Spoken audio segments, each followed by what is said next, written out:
the industrial foundation that was laid by Mao during his 30 years in power. So in this period, not merely were all the problems of China's national self-determination solved, but the social living conditions of the people developed immeasurably. The industrial foundation that was laid by Mao during his 30 years in power, that was later proved to be quite important for China to reform. So these were several aspects that I would think to be the continuity of the Chinese Communist Party's rule of China. But I noticed a very interesting thing.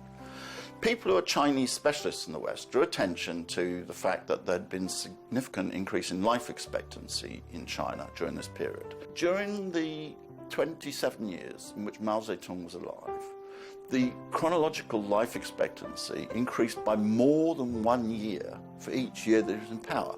There has never been anything like that in human history.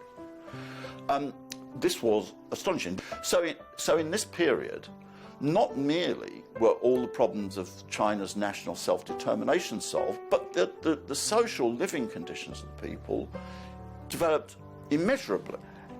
For a long time, it looked as if countries like China just could not industrialize and could not compete with the Western countries and so on. But we've seen, so since the middle of the 20th century, with at the time of the 1949 revolution, but also the end of colonialism in many parts in Asia and so on, we saw the world change to create a new sort of possibility that the world did not have to be dominated by the West, which was a small fraction of humanity. We could see that possibility. Looking back now, we can see that possibility opening up from, this is why a crucial period is the end of the Second World War.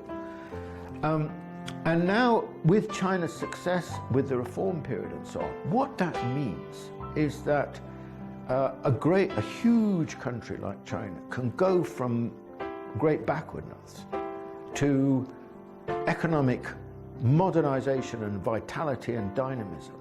More emphasize the rights of women, right? Female right.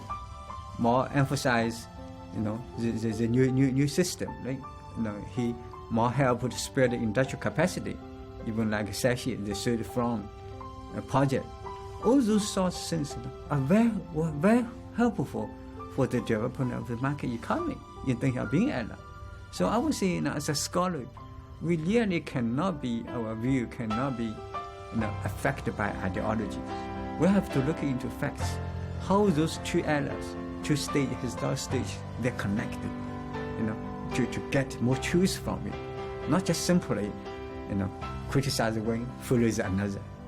That's because history is history. We have to look at history in a more objective way. Right?